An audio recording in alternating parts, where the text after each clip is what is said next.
Afrika Korps is the classic game recreating the campaign in North Africa in World War II.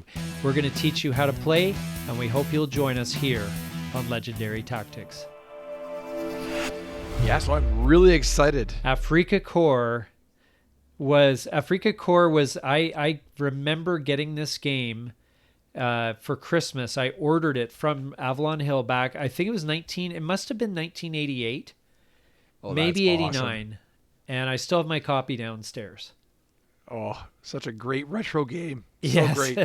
Yeah. So, and it's been a while since I've played it. I think I probably played a game with Flash way back in the day. I'm sure we did. Okay. At some point. Oh yeah, I'll bet. And it's a classic game, and I'm really glad we're kind of revisiting it. It was one that I was looking forward to getting to. Well, I've heard you and Flash talk about it a fair bit in our chat, so I know it's been one that I've been very curious to find out more about. So I'm really excited to hear about the rules walkthrough today. Yes, and the Vassal module, or sorry, not the Vassal module, sorry, the Tabletop Simulator module is pretty snazzy. The map looks a lot great. better than it does in the original game. They really so this is not the original, eh? Well, the map layout and everything is the same, but it just looks really, really nice. Like it does look good. Just, it looks polished. The pieces are all different colors, and it's a really it's like two-tone counters, and I don't know. It looks good. Looks great. Looks good.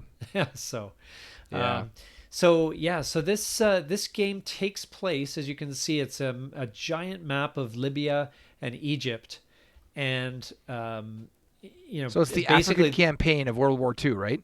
Yeah, specifically in North Africa. So you historically you had the German side coming in from Algeria, basically, and they would take the coastal road around, and Tobruk was the midway point. There's a fortress there, and that was very key to the battle historically, to the campaign historically. And the goal of the Germans is to make it to the Allies' home base and capture it. And the Allies have to capture the German home base over here. And so there's going to be lots of back and forth. Go. And where this is a step up from a game like Waterloo is this introduced supply. That was a really big deal. Oh, okay. New concept. Yeah, the wake supply, which was historical. That was how this battle was fought. Supply logistics was really, really important in this. And historically, Rommel and the General Rommel and the Germans advanced, to the point where they were almost at the Allied home base, and then they were at the far end of their supply lines. And the Allies were right close to their supply lines, so they didn't have to wait for supplies to be delivered. It was right there.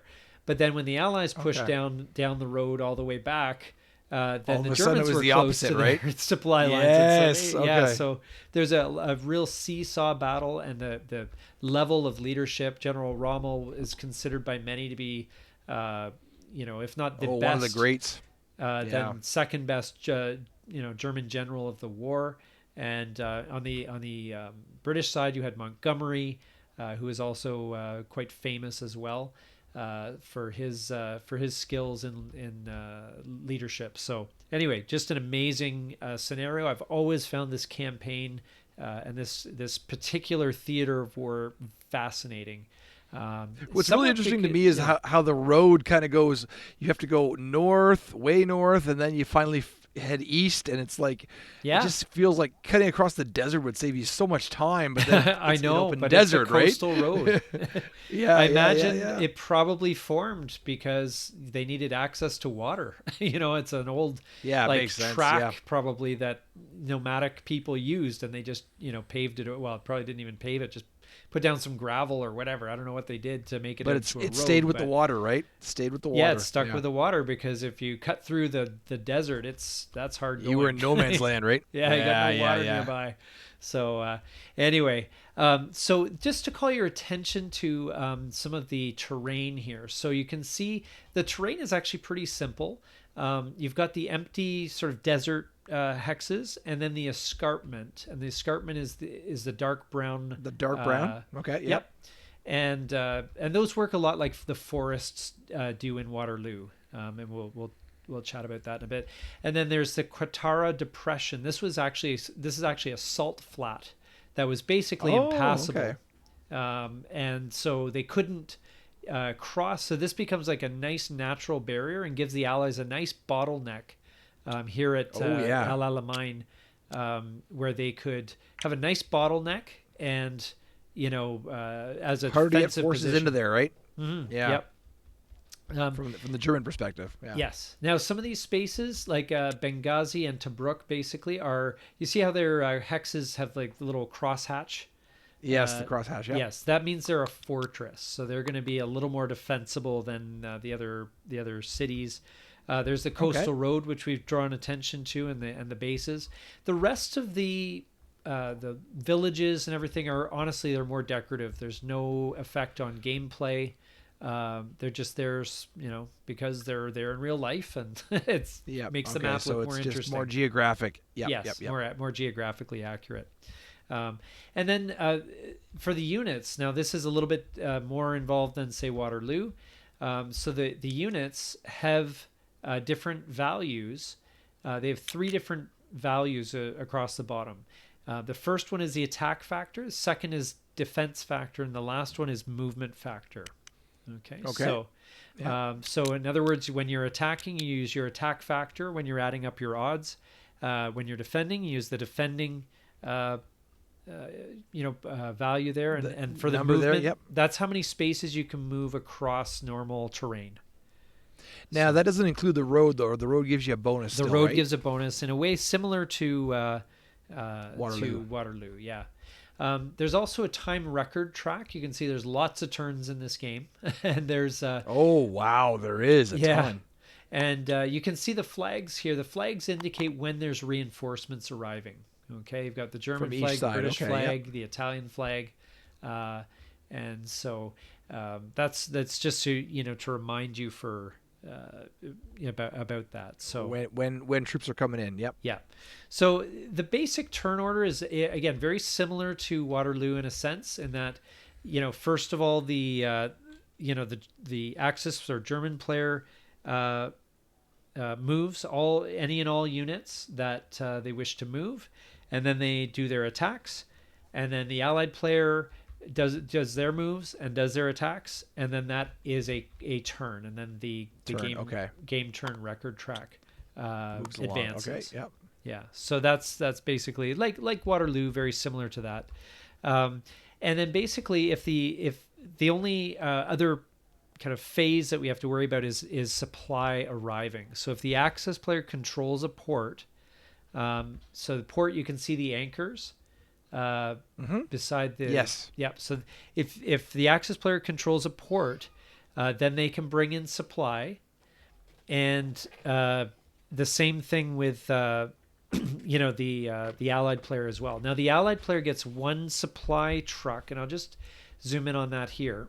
So you can see these supply trucks here. Units. Yeah. Okay. So it looks like there's 1 on the board, and there's 5 more.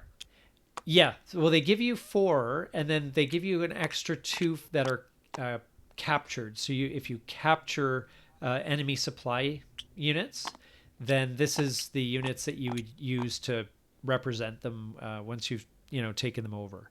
So normally you can only have up to in the Allied case you can have up to 4. In the Axis case, you can have up to 3 supply units on the board. The captured... And those are important for whenever you're doing your attacks, right? Exactly. Yes, you got it.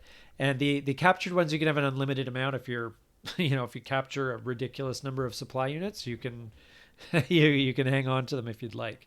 Now the Allies get their supply unit guaranteed every turn. The Axis, the German player, has to roll for it. So do you see this chart here? The Axis supply table. So at the beginning of the turn, you roll 6-sided die. If the date's between April and June of 1941, a 1 and 2 means they're sunk en route, so you don't get a supply unit that turn. 3 to 6, they arrive no problem. And then you hit a rough patch in July to November of 41 when it's 50-50 whether you get a supply unit. Oh boy! So you got to be It's really, much tougher really to get those careful. on. Yeah, you Yeah. got to be really, really careful. Make sure that you're, Well supplied. you're well supplied. Okay. All right.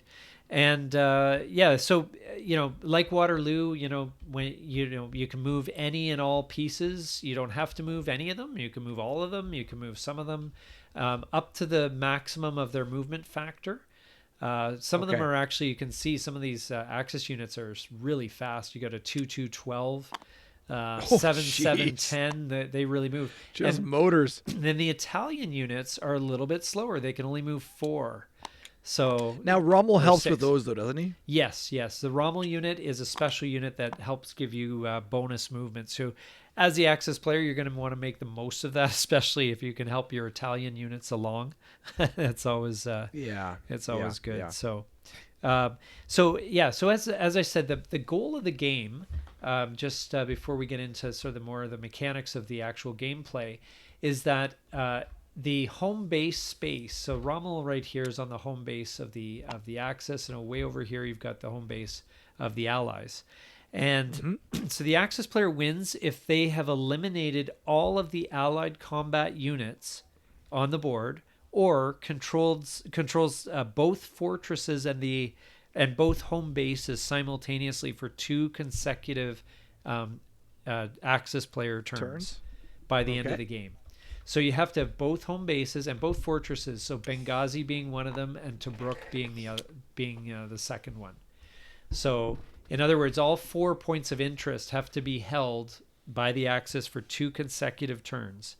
That seems like a daunting task. Well, realistically, yes, possibly, but realistically, a fortress like Benghazi or whatever isn't going to hold out forever, because they need to be supplied too, and they need to, and we'll get into that where things are isolated. Tobruk's in a little bit better position because of the fact that it's a port. It can be resupplied. So Tobruk is going to be that's the nut that has to be cracked basically in order to push through to the end. Historically, Tobruk held out for quite a long time against German assault. It fell eventually. And then forced the final battle at El Alamein here, right close to the Allied home base. But that was, Tobruk was very, very key, and I think the game brings that across well. Oh, nice. Yeah. Okay. So for the Allies, they have the same thing. If they wipe out all the Axis combat units on the board, not supply units, but combat units, or controls both fortresses and both home bases simultaneously for 2 consecutive British player turns, then you win. Or if you just run out the clock, if the Axis have not won by the end of the game, then the Allies win. Interesting. Yeah. Okay. And unlike a lot of other games, it's important to note that, if you are the last side to pass through that hex, that means nothing. You actually have to occupy it. You have to have a unit there in order for it to be considered controlled. Now you can control it with a supply unit. You can control it even with the Rommel unit, but it needs to actually have a space. So a lot of games, you're the last person to walk through that space, so you get control. No, you actually have to physically occupy it. Okay, you have to be there. Yes, so just a bit of a distinction from a lot of other games. Right. Yeah. So this, and I'm going to move some British pieces closer to the Axis here, so we can do a little example. Do some examples. So with movement, you have the same restrictions that you did with Waterloo as far as zones of control. So as soon as you enter any hex that surrounds an enemy unit, they have to stop. It's like they're sticky, right? And you have a zone of control. Oh, interesting. Right. Okay. And you remember that from Waterloo. As soon as you enter the zone of control, you have to stop. Yes. Right. Yep. You're jammed up. Yep. Yeah. And so that's obviously a big factor. You can't move through the Qatar, like the Qatar depression that I mentioned the salt mines before. are out of bounds. Yep. And you have to be careful, like with any partial hexes and whatever. There's some edge hexes and stuff. Actually, it's, you know what? Looking at this revised board, it seems like they cleaned that up. There was, on the original board, there was, the end of the board where they cut the board. They just cut the map, and there was partial hexes. And on this particular board, it seems to have been cleaned up that way, so there isn't going to be the same issues. But okay. you can move as many empty spaces up to your movement factor. So this guy, if he decided to head into the desert for some adventure, could go 1, 2, 3, 4, 5, 6, 7, and that's his turn, right? This guy can move 10, and so forth. If you are on the road, then you get a bonus of up to 10 hexes that you can use. All right, that sure beats the Waterloo bonus. Yes. That's pretty impressive. Yeah, it was 4, I think, in Waterloo. It was 4. Yeah. So the coastal road is going to be a very. This is why zip you along, kind of nice. Zip you through the fairly quickly anyway. And so that's a key thing. Now the escarpments work very similarly to the forests in Waterloo. So you just move into one of them unless you're taking a road through them. Okay. Yes. If I'm up here and I'm on the road, I can move along the road at the usual speed. But if I decide to go off-roading here, then I can move into a space at the cost of 1 movement factor, and every time I'm moving through, I can only move 1 space at a time. Per but turn, if I'm on the edge, then I can move on from there as normal. No problem. Okay. Yeah. Right. So, those are basically the escarpments.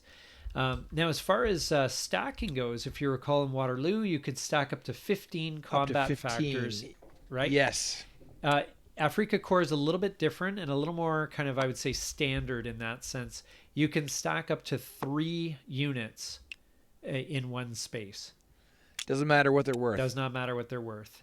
And so this is where... Wow, so you can... Yeah. Sorry, go ahead. Okay. Well, you could potentially stack some pretty powerful units altogether. Yes, and that's what they this is where the idea of the killer stack came from. Because you could build up such a massive stack of combat factors. If you had them available, yeah. Sure. Now it's also important to note Rommel and the supply do not count towards that stacking limit. So they're just a bonus? Yeah, you could have a whole pile. You could have all the supply units and Rommel and 3 units all in one space. Be this massive pile of counters.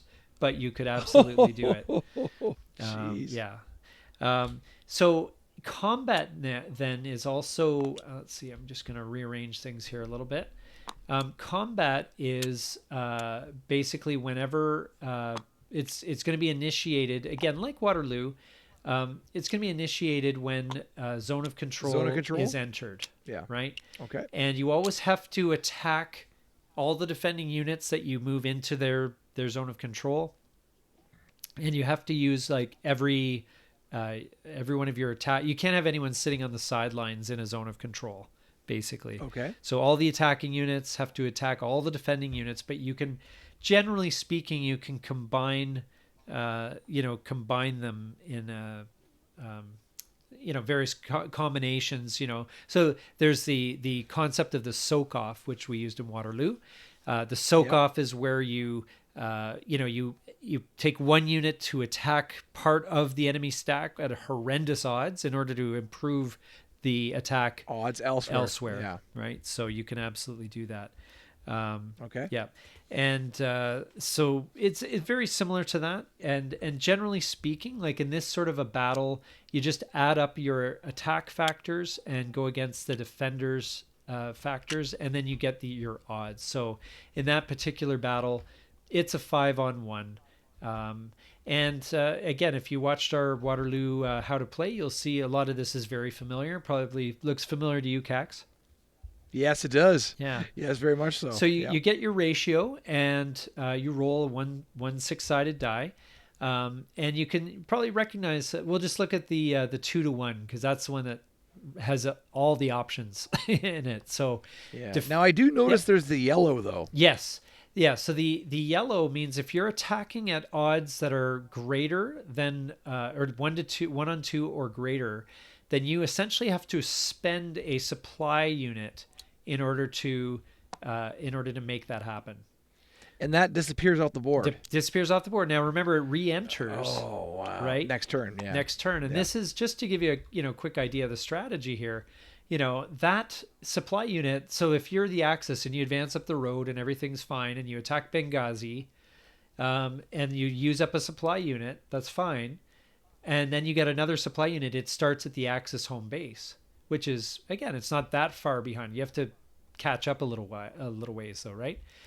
If you get to Tobruk, though, and you spend a supply unit, you have to bring it all the way from your way back. So you remember how I said about the supply home. lines stretching out? Oh my! Okay. So Tobruk is very key. You can bypass Tobruk and keep on trucking towards the end goal, but not only can that threaten your supply line potentially, but because Tobruk could break out at any point and harass your supply lines, right?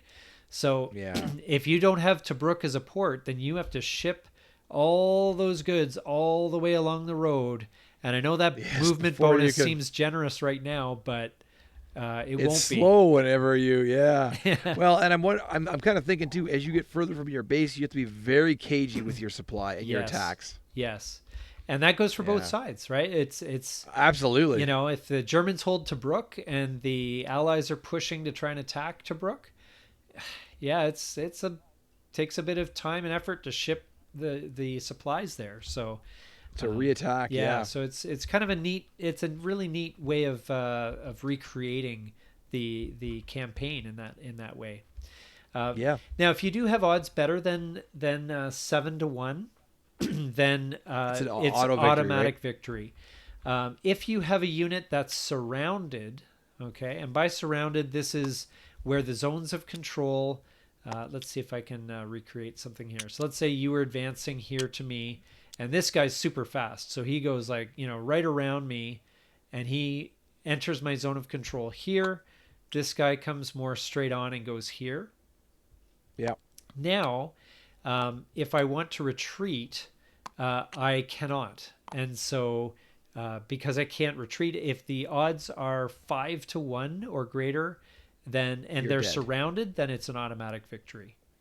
Okay. So as you recall, the different, if we look at the 2-1 column here, Def Elim stands for Defender eliminated, which means you're out. Yeah, well, the defender is completely destroyed, wiped out. Yeah. Exchange is just like in Waterloo. So you're both hit for the value of the one.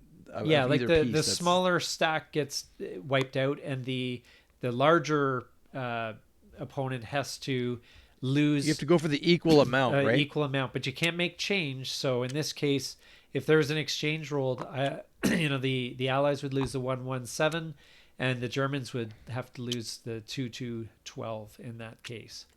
So right. Yeah. Right. Def back 2 is defender back 2. Yep.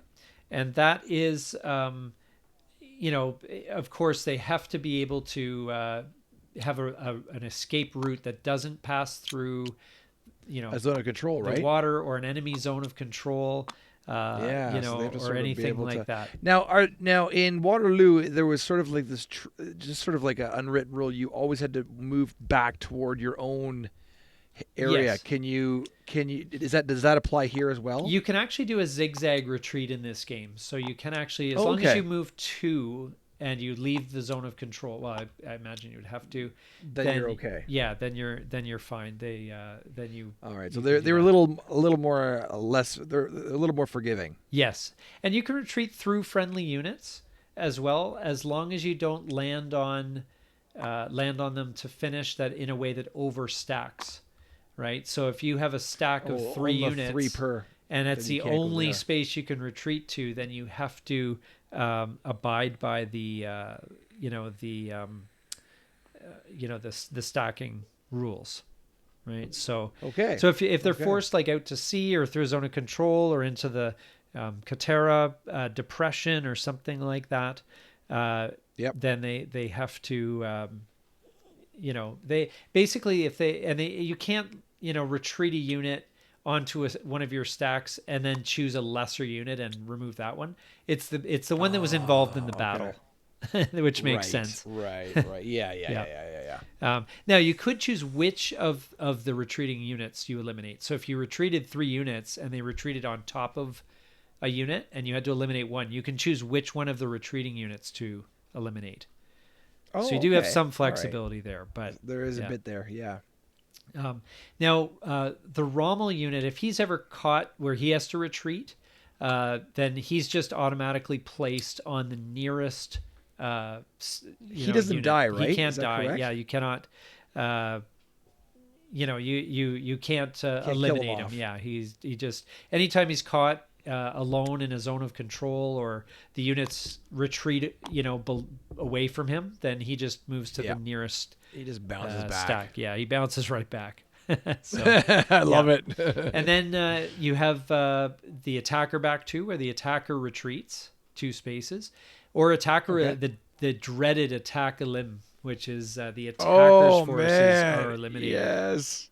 Right? Oh, So that's never a fun. what you want never a to fun thing. encounter. Yeah, exactly. And similar to Waterloo as well, like you can't, if you're in a zone of control here, you can't move through a zone of control. If you want to, Okay. if you want to move somewhere else, you have to pull away and break away from the zone of control and then move around. And then, so zones of control are very sticky. You just think of them as though they're very sticky, and you can't just kind of move freely You get sucked around. right into them. Okay. Yeah. So you can do that, and as I said, like if you have units, anytime you move into a space, let's say if you did this, because you moved into the zone of control of this 447, you have to attack that 447 somehow. Okay, so even though your intention might be to attack with both units on this 117, you can't have a unit just hanging out in a zone of control. It has to be involved in an attack In the battle. right? Although you can split it up. Okay. And then you just conduct the combats in any order you choose, and any retreats and all that are taken from that point in time. They're not happening simultaneously. You choose that kind of thing. So Right. Yeah. one of the other neat things before we move on about the combat thing here is that if there's an automatic victory here, let's see, let me do this here. So if there's a situation where, let's say, we move here and this guy zips around here and moves into an automatic victory situation, okay, during your movement phase. Okay? Yes. Okay. Yeah. And this is a really useful tactic for you. Once you're in a position where there's an automatic victory, then this dude loses his zone of control. Oh. So then during your movement phase, right? Because you're still moving, you haven't attacked anyone yet. You move into the zone of control with this guy, then you loop this guy around, let's say. Now that 117 loses their zone of control. So this guy can just move. Can walk right through. Walk right through. It does not matter. So it can just walk right through here, take the coastal road up, and then go attack this guy.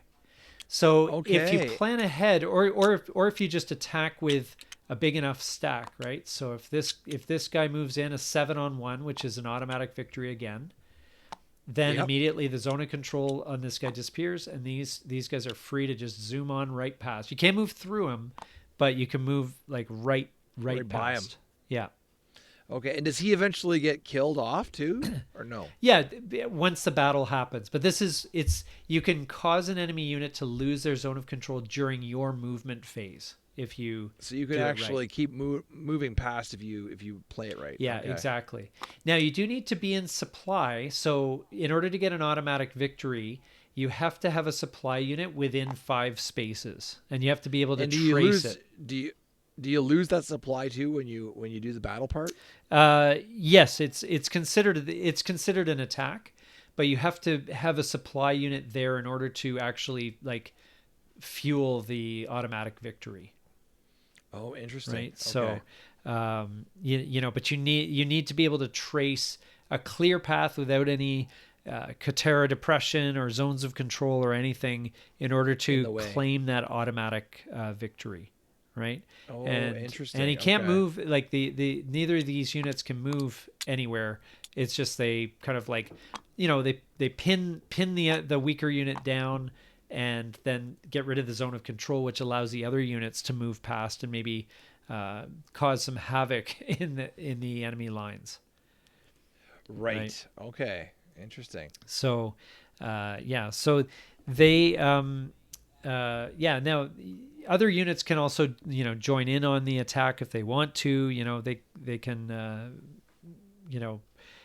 do soak offs or whatever. There's all sorts of, there's stuff. I at this juncture I'll say, like, please be sure to read the rules. This is meant as a general overview, and there will be some stuff I'm sure there's a lot of like little details in there. Yeah, there's a few details in there, and especially for the capture of supply part, which is a surprisingly large portion of the rules, which basically dictates how, if there's an enemy supply unit, how you can capture it.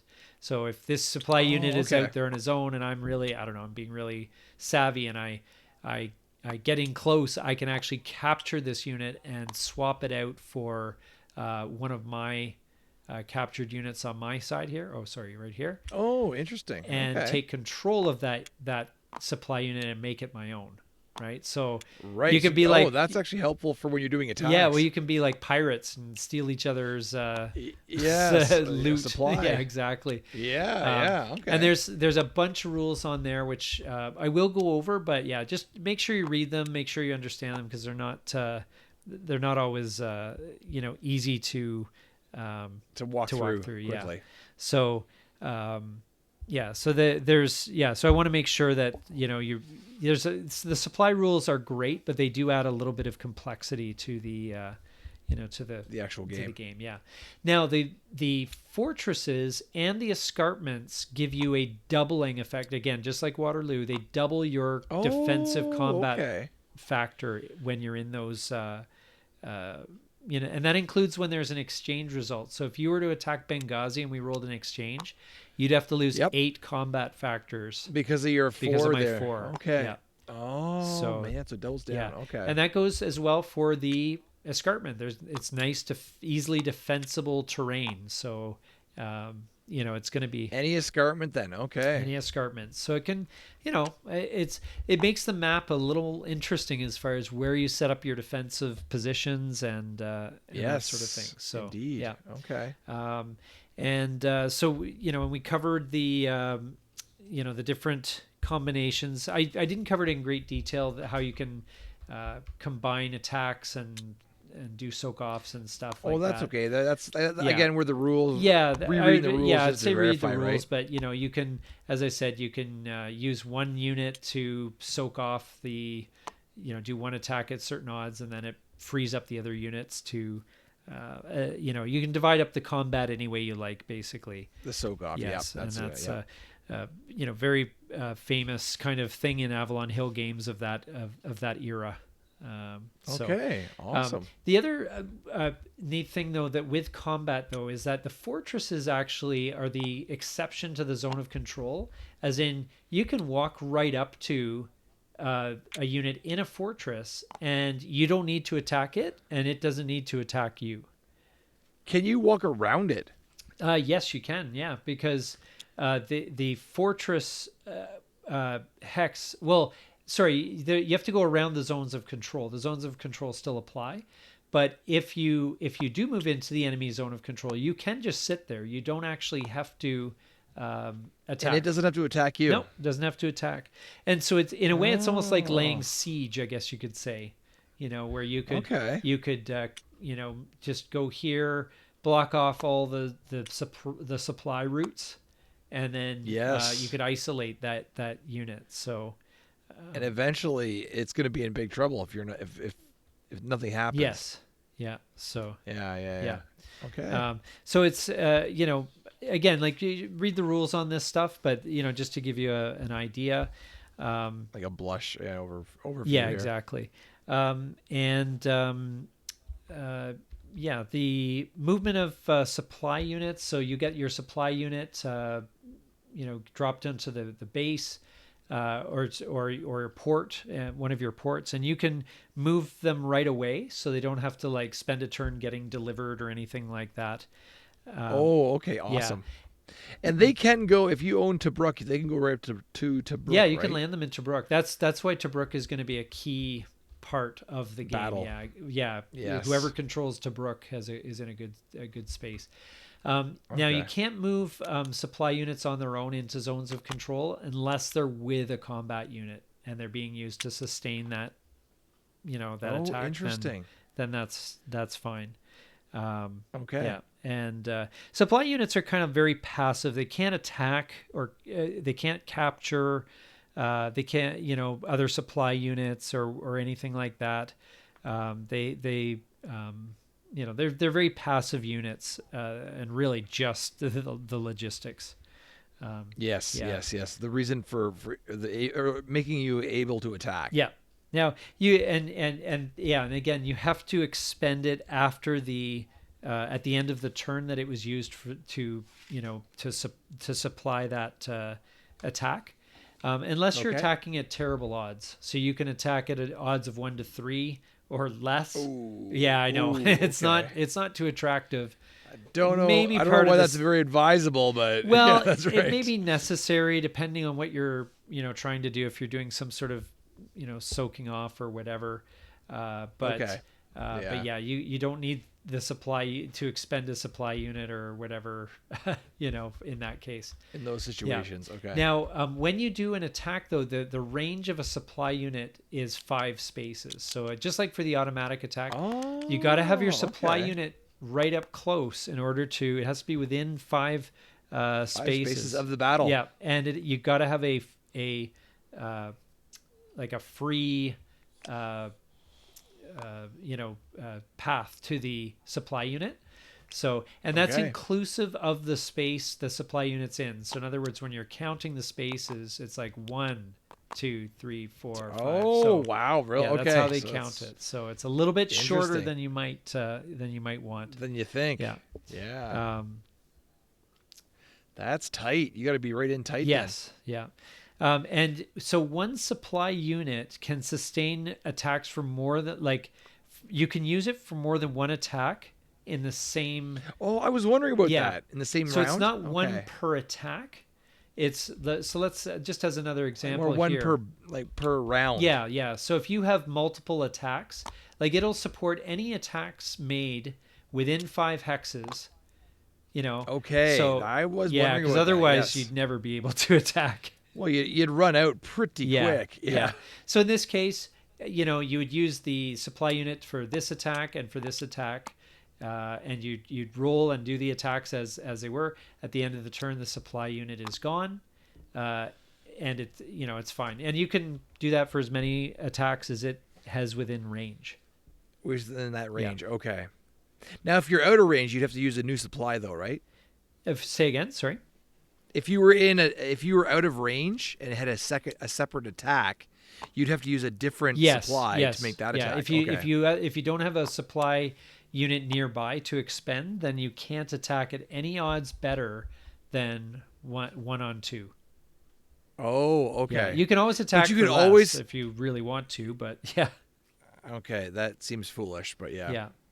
Yeah. All right. Yeah. And then, so for defending, you don't need any supply.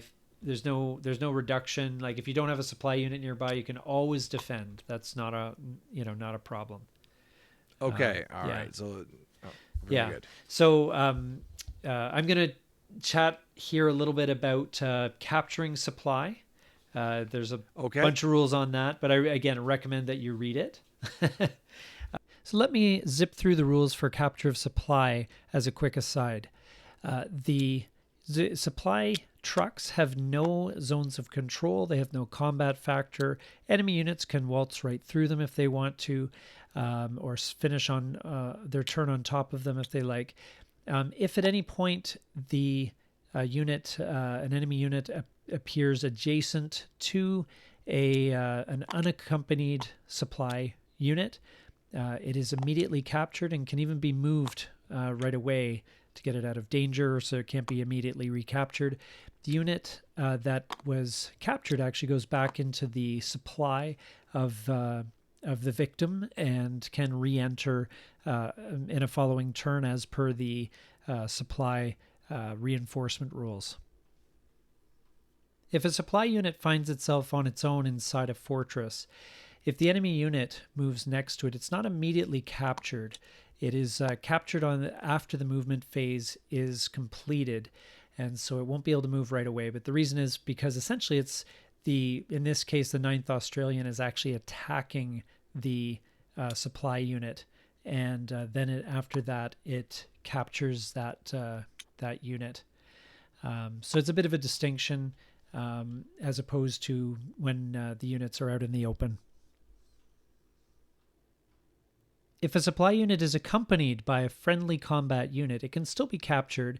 For example, in this situation, if there was an attack, if there was an exchange, for example, which would eliminate these two pieces, anytime it's caught on its own with an enemy unit adjacent, or for example, if there's an advance after combat that happens and then allows the enemy units to advance into the supply unit space or what have you, then that supply unit would be captured by the enemy forces. Supply units cannot retreat, so if in that same situation you had the supply unit here and this unit was forced to retreat too, the supply unit cannot retreat, so it would just be captured in this case. Because the enemy could not only advance after combat, but because it's unaccompanied and in the zone of control of the enemy. One particularly sneaky move is that you can actually use one combat unit to attack the supply whenever you have a multi-unit attack.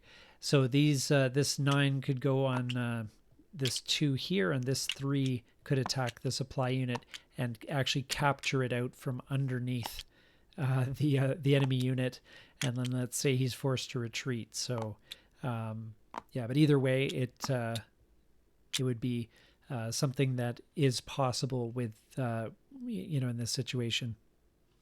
And finally, you can have a scorched earth policy if you'd like. If you see a supply unit as being especially vulnerable to capture, you can destroy any of your supply units on your turn at any time, and that's including after combat is resolved. So if you see it's going to be a bad situation, you might want to destroy those supply units and rather than have them fall into the hands of the enemy. As I said before, there are lots of rules with regard to the capture of supply. Surprisingly, it takes up a good chunk of the rules, so please read them through. This is just meant as a general overview, but I hope it helped give you a good idea. Advancing after combat, if you eliminate all the defending units, whether they're removed by by retreat or whatever, if they're vacated, then you can advance after combat. So you can move into that space. Oh, okay. Yeah. From a fortress or escarpment hex, they can move in as well. So interesting. All right. Actually, sorry. Just to clarify. Sorry, it's when it's a fortress or an escarpment, you can do the advance. So again, similar to Waterloo, if it's just a normal attack in the desert, you don't advance. But if you attack, if you're attacking the escarpment or the base, they vacate, then you can move in and occupy that space. If it's okay, yeah. So if you beat from a fortress or escarpment, and up to now, you still have to keep stacking limits and so forth, but you can move them all in if you want to, and then lock it down. Well, as seeing it as that's one of the parameters of the game conditions, it's not. It seems like a good idea, but Yeah, no, and it's probably necessary. Just other if they didn't have a rule like that, it would be pretty much impossible to advance in some of this easily defensible terrain, right? You probably just get the units just yeah, coming right back bogged in, down. and it just go Yeah, it'd just be yeah. a back and forth. And that's the only time when you can move through zones of control, like if without worrying about them. So you can, if the unit retreats and so forth, you can advance into the a zone of control without worrying about the rules there. So Okay. yeah. And escarpments. Again, we talked about that, and escarpments and fortresses have that doubling, as I mentioned before, and they're very much like forests in the other games. So the and I guess like the last couple things, you've got the reinforcements. So if you look Which come on at certain rounds, right? rounds, yes. So they land at a controlled port, basically. They can land at Tobruk, their home base, or either or both, as long as they're controlled. So you can't, obviously, if the other side owns it, then you can't just suddenly, like, there's no amphibious landings here. You have to make sure that you've got control of the port. And so, so these units here, for example, arrive in June of 41. So, and you can drop them right in and move them right away. So they don't have to spend a turn unloading. They can, just land and just zoom right in. Oh, okay. Yeah. Very good. So yeah, basically the, you can even place them while Tobruk's like under siege. So if there's a bunch of German units surrounding the British units, you can still land reinforcements there. So that's a good way to reinforce. And they do have sea movement as well. Interesting. Which you can use to reinforce, I don't know, the from your home base to Tobruk or back, but you can't move from Tobruk to the enemy home base. It's just, you can use it as a kind of a road to ship units over. So you'd move them to sea, and then you can unload them the next turn. And Tobruk, wow! So you could zip them up pretty quick. Yeah, though. you can. Yeah, it helps you to move things a little bit faster. It gets them up there faster if you're in control. Yeah. So, and that's basically reinforcements. They're pretty. Pretty useful. Obviously you want to get when those come in. Then there's also replacements as well. This is something that starts in March of 42. If you look here on the replacement track here, starting early March 42, you get 2 replacement points for home base and 1 for Tobruk, or the Allies do. Oh, so that's when you really want to be in Tobruk. Yes, the Germans get 1 replacement point for controlling their home base and 1 replacement point for Tobruk. So, so you can accumulate these points and kind of buy back units that were lost. So you buy them back it's basically you're buying back the attack factors. So let's say your 2. Let's see. Where's that guy? Oh, there he is. Let's say the 2-2-12 was eliminated. Okay, so it goes into the eliminated units. And let's say you control home base and you control Tobruk, so you get 2 replacement points. So you can spend those basically, to buy back your lost units. Okay. Oh. And you buy them back, and they come in just like a reinforcement. So at the beginning of the turn, whatever, you spend these 2 replacement points, and then it gets added to the reinforcements for that turn. You can bring them in at a port. Oh, right, so cool. In Waterloo, they didn't have time to replace units because that battle took place over 3 days. Yeah, this is taking place. There's a lot more turns. This is taking place over a couple of years here. So a year and a half. There's a fair bit more flexibility. There's a little bit more flexibility. So the nice thing is, if you lose your 7-7-10 as the axis, which is the most powerful piece on the board, it goes into the lost units. But at least if you save up, you have to save your pennies. You can actually buy back that unit and bring them back in. So that's kind of a neat thing. A mechanic. Okay. Yeah, and then the last couple of things I'll cover. The Rommel unit is, as I said, it's indestructible. If it's ever caught on its own, just move it to the nearest stack. But if it accompanies a unit for at least 2 spaces, it gives them a 2-space bonus. So if you're on the coastal road with Rommel, you're getting a bonus, 12 spaces for that turn. And so, so you move with Rommel for those spaces, and then you get those bonuses. And there's no like real limit as far as how many pieces Rommel can boost that way. But Rommel's not like a combat unit. There's no zone of control. It can't block enemy units or capture supply or anything like that.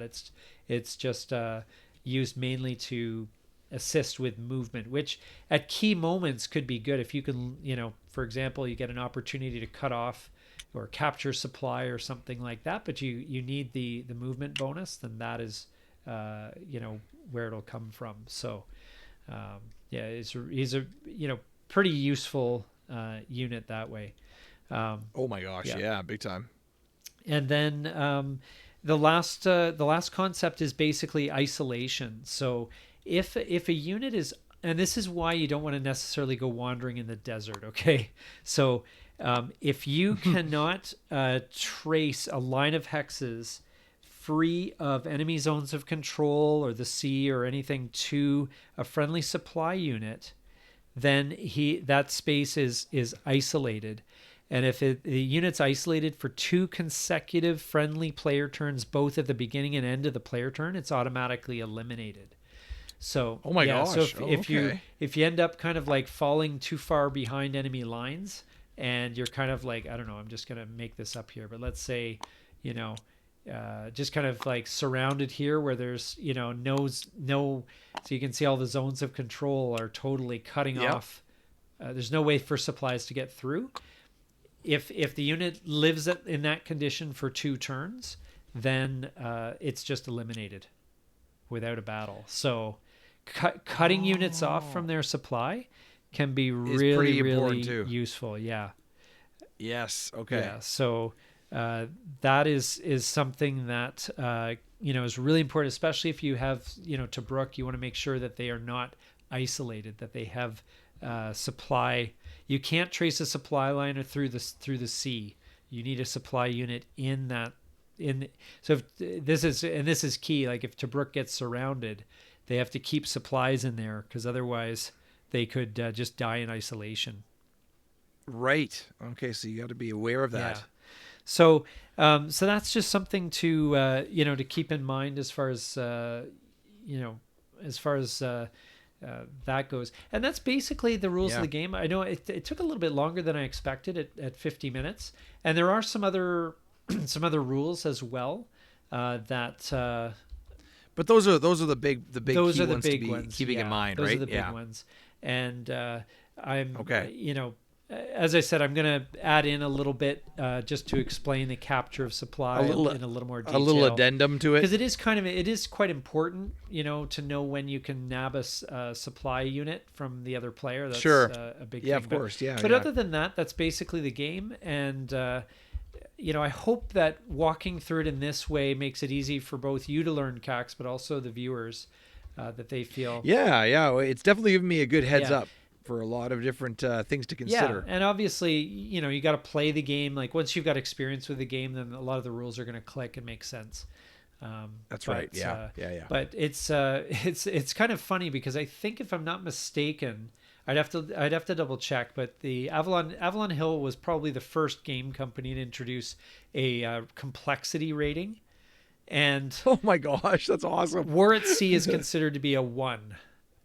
It was pretty straightforward. Yeah, it was pretty straightforward, but I'd say that's surprisingly amount of like little rules there that, Little details. little Yeah, details. yeah. I think Afrika Korps, if I remember correctly, was either a 2 or a 3. So just to let you know, So it's still pretty light. yes, compared to some of the games that came later, like Advanced Squad Leader, Wow. which was just basically a giant rule book. Oh my gosh. Yeah, actually, when you bought Advanced Squad Leader, you basically bought yourself a binder of rules, and that was it. You had to buy modules. You had to buy an hilarious. expansion to actually play the game. That is too funny. Yeah, it was quite incredible. That was a different time, man. Very different time. Yeah, totally. So, Wow. yeah, but I hope viewers out there, if you got some value out of this and maybe got a sense of how to play Afrika Korps, as I said, best to read the rules. For sure. They're not hard to read, but I think there's a lot of little little nuances as well. Little that I wasn't able subtleties, to cover. yeah. Um, Well, and if there's any major things that you guys noticed that would be important to add in, please comment below. We'd love to hear about it. Yeah, if you feel I missed anything major, then let us know. And while you're there, please like and subscribe. And we're looking forward to bringing you a playthrough or two maybe of this game and bring it back I'm to looking life. forward to it. That'll be so much fun. Yeah, it'd be great. The point of this series of us revisiting these old Avalon Hill games is primarily to bring these games back to life for people, so to give them some exposure on YouTube and make sure that people know about them, make sure people are aware of these great and classic games that have provided Absolutely countless hours of fun for many people out there. But Yes. are somewhat unknown And of course, today. the nostalgia factor, right? Lots of yeah, nostalgia here. absolutely. So thanks so much for watching. I'm NATO. I'm Cax, and this is Legendary Tactics.